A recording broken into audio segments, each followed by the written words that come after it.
Hello friends, Pateria defence academy पर आपका welcome. Friends, हम लोग परसेंटेज पढ़ रहे हैं। देखिए, परसेंटेज का आज हम टाइप 1 स्टार्ट करने वाले हैं। इससे पहले हमने परसेंटेज का 2 या 3 वीडियो और अपलोड किए हैं जिसमें मैंने परसेंटेज का इंट्रोडक्शन दिया है। तो आज से हम टाइप 1 स्टार्ट करने जा रहे हैं।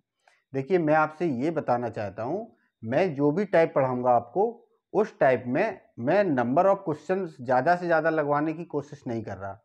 मैं आपको ये बताना चाहता हूँ, जितने भी क्वेश्चन मैं कराऊंगा हर टाइप में, मैं ये चाहता हूँ क्वेश्चन को आप पढ़िए, पढ़ के उसको कैसे सॉल्व करना है, उस क्वेश्चन से आपको कौन सा डेटा उठाना है जिससे आप कम कैलकुलेशन में अपना आंसर ला सकें।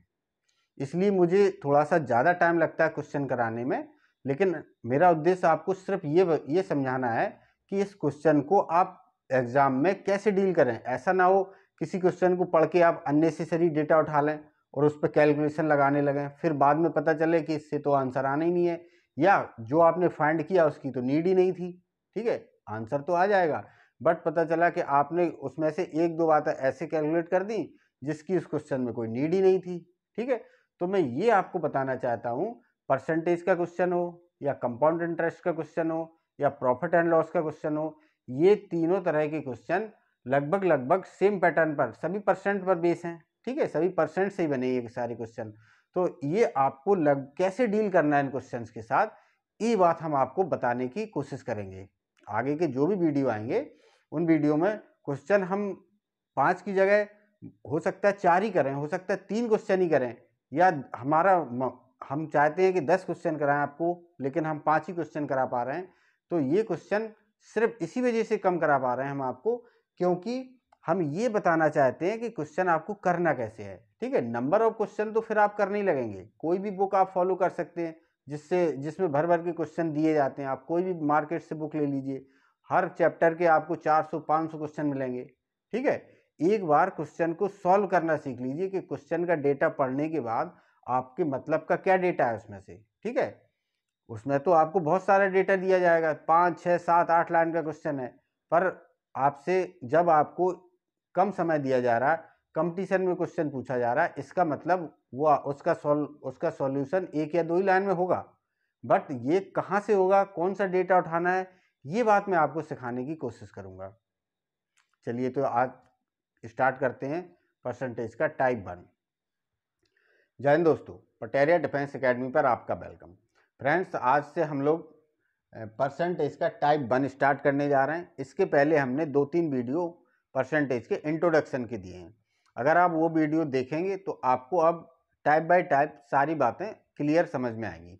देखिए, इसमें क्वेश्चन नंबर 1 में कह रहा है, there are 30% educated people in a village. एक विलेज है, उसमें कुछ पीपल्स रह रहे हैं जिसमें से 30% कैसे एजुकेटेड हैं।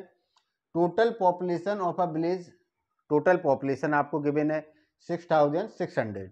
फिर आपसे पूछ रहा है what is the number of uneducated population. Uneducated आपको बताना है। तो देखिए, ये आपको एजुकेटेड दिया 30%, तो आप अनएजुकेटेड बता सकते हो। अगर परसेंट में ही पूछा जाता है तो देखिए हम परसेंट में बता देंगे अनएजुकेटेड कितनी है, 70%।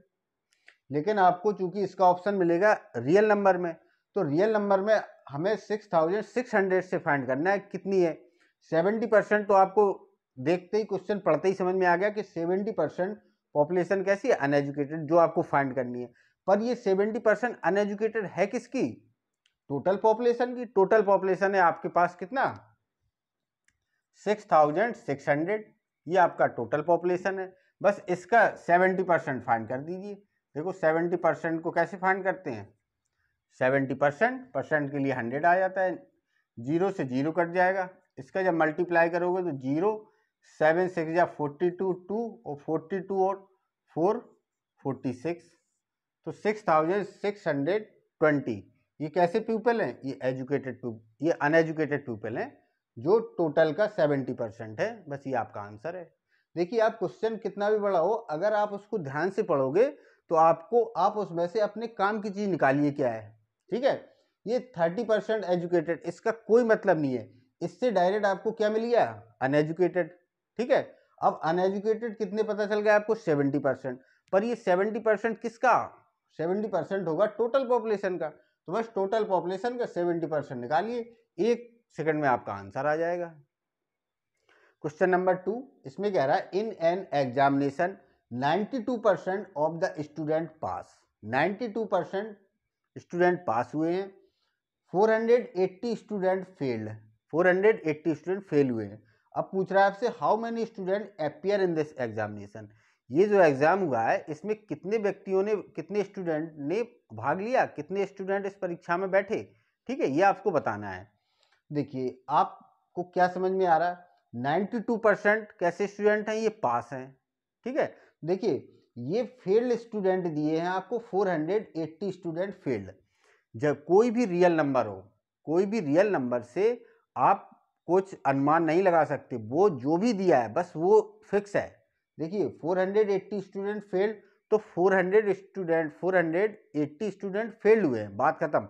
अब आप इससे ये एज्यूम नहीं कर सकते कि इसमें पास कितने हुए होंगे, क्योंकि ये रियल डेटा है, ये तो बदलता रहेगा, ठीक है। ये वैल्यू कुछ भी हो सकती थी, यहाँ 4000 हो जाता, ठीक है, या 400 की, या कुछ भी वैल्यू हो सकती।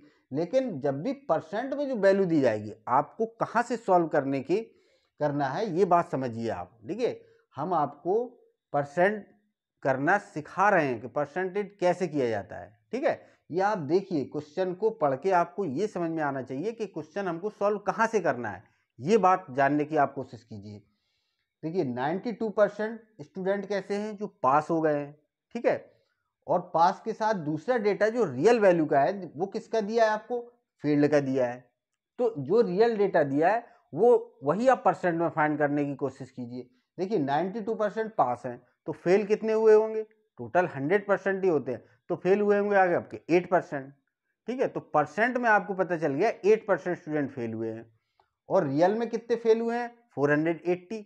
इसका मतलब 8% जो व्यक्ति फेल हुए हैं स्टूडेंट, वो उनकी संख्या कितनी है, 480, ये आपको गिवन है, ठीक है। यही बात आपको पता करनी है।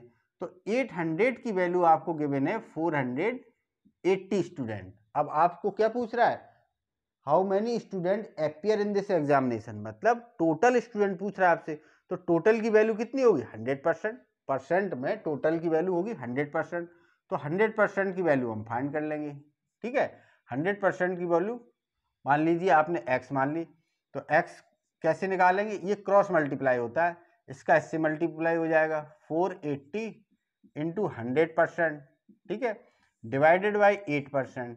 तो देखिए ये परसेंट से परसेंट कट जाता है, एलिमिनेट हो जाता है, 8 से ये डिवाइड हो जाएगा 60 टाइम, तो टोटल अपीयरिंग स्टूडेंट हो जाएंगे आपके 6000, ये आपका आंसर है, ठीक है। या आप इस कैलकुलेशन को ऐसे भी कर सकते हैं, 800 की वैल्यू आपको मालूम चल गई कितनी है, 480 है, ठीक है। तो अब 1% की वैल्यू निकाल दीजिए, 1% की वैल्यू कितनी आ जाएगी, 480 डिवाइडेड बाई 8, ठीक है। 8 से ये डिवाइड हो जाएगा कितने टाइम, 60 टाइम। 1% की वैल्यू 60 है, तो 100% की वैल्यू कितनी होगी, दोनों तरफ आप 100 से आप मल्टीप्लाई कर दीजिए, 100% की वैल्यू हो जाएगी आपकी 6000, ठीक है। इस तरीके से भी कर सकते हैं आप, ये आपका आंसर है।